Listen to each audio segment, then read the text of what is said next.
be LA County Fire Chief Daryl Osby, and then we will have LA County Sheriff Alex Villanueva come to the podium. Thank you.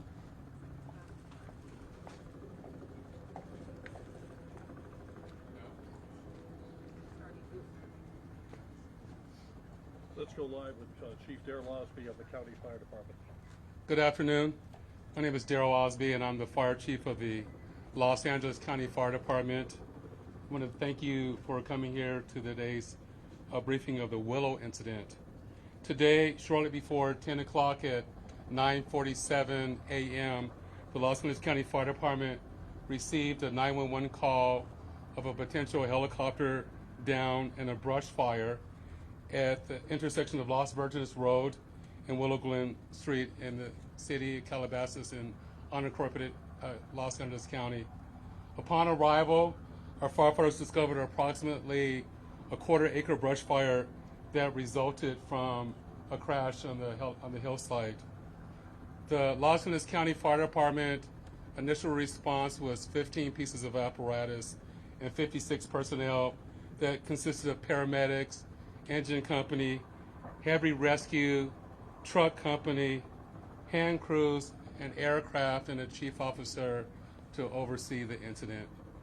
Upon arrival during the incident and upon arrival of the Sheriff's Department, our two respective departments entered into unified command to handle this incident. Our firefighters on scene indicated that there was a debris field and steep terrain with a quarter-acre brush fire that was occurring at the time.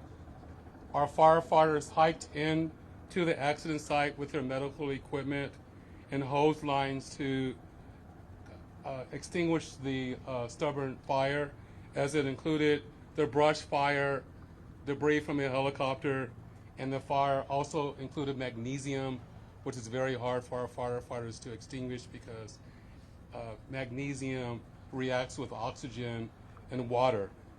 In addition to our firefighters hiking into the incident, we had one helicopter flying to the incident with firefighter paramedics on board. Those paramedics were hoisted down to the incident early into the incident. They did a search of the area for survivors. Unfortunately, all the survivors on board were determined to have been perished. Firefighters and hand crews worked to extinguish the fire while carefully preserving the incident for investigation. Currently, the investigation is still ongoing. I would like to turn this over to my sheriff to continue the press briefing.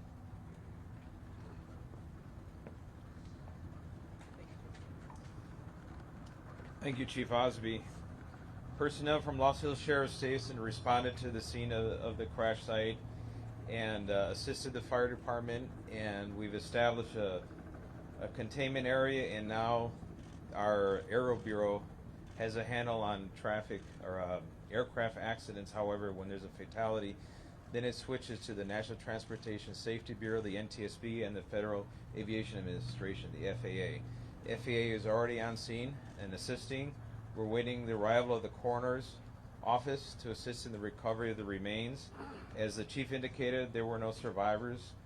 We have a manifest that indicates that there was 9 people on board the aircraft, the pilot plus 8 individuals. There is wide speculation as to who the identities are. However, it is entirely inappropriate right now to identify anyone by name until the coroner has made the identification through their very deliberative process, and they've made notifications to next of kin. And it'd be extremely disrespectful to understand that your loved one was perished and you learn about it from TMZ. That is just wholly inappropriate, so we're not going to be going there. We're going to wait till the coroner does their job, and we're assisting the families of those who believe they've been impacted, and it's a tough process. And our hope goes out to all of the members that were on board, all the family of everyone who was on board this aircraft, and God bless their souls. So at this point in time, we have nothing that we can add until the coroner does their job, and we'll be making those notifications when we have the information and we know the next of kin have been notified. Then we can release the information publicly. and you'll be notified in subsequent announcements. Sheriff, if the there's one manifest thing says you 9 can and 4, confirm. does that Do mean we there were have a 9 bodies? confirmation actually of 9 bodies there at the scene? That is our belief, yes. Thank you. So we realize at this point there are so many questions. There's a lot of information out there, and again, we understand. There's a lot of information that's floating, but we certainly have a responsibility and an obligation, out of respect, of course, for the families. And this is a very difficult time for us all, for the city. We have the mayor here of Calabasas, also City Council. We thank them for being here, and in fact, they wanted to pass on a message that for those in the community that want to gather here and are coming to Calabasas. If you do, you are welcome to join others at the Dianza Park here in Calabasas, and the cross streets there are Los Hills and Las Virgenes. Also, the Sheriff's Information Bureau will be sending out updates as to when there will be, if there is one, a press advisory out, a notification of another press conference or any other updates through our Twitter. So please look for that. And again, we thank you so much for being here today. And again, thank you for your time. Elizabeth, Can we Elizabeth, have more questions from the sheriff, please? Sheriff, Sheriff, we have more. Sheriff, just a question quickly on sealing off the area. We know the NTSB has to be there to do that thing. Is the public going to be able to get anywhere nearby, or is a stretch of Las Virgenes going to be shut down for an indeterminate period of time? It remains shut down for an infinite. Is it How really big of an dry that area? Any remains idea? Still on Enough site? to keep it Can you secure. confirm there was heavy fog in the area? That's Daryl, DHR.